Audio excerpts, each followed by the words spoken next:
એ બ્રહ્માજીએ ભગવાન જગન્નાથની પ્રતિષ્ઠા કરી અને એ પ્રતિષ્ઠાનો દિવસ હતો વૈશાખ શુક્લ અષ્ટમી અને ગુરુવારના દિવસે પુષ્પાયોગ યુક્તમાં ભગવાન જગન્નાથની પ્રતિષ્ઠા સ્વયં ભગવાન બ્રહ્માએ કરાવી છે.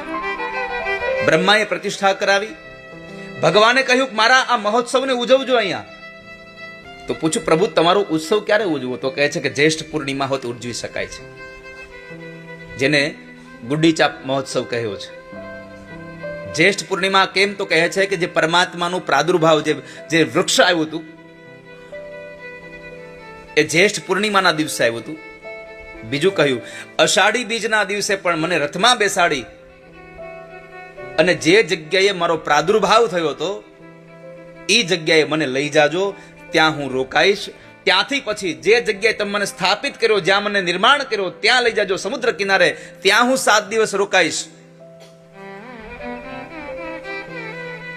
આપણે કહીએ છીએ ને કે ભગવાન મામાના ઘરે ગયા. મામાનું ઘર એટલે જે જગ્યાએ ભગવાનનું પ્રાદુર્ભાવ થયો એ મામાનું ઘર છે.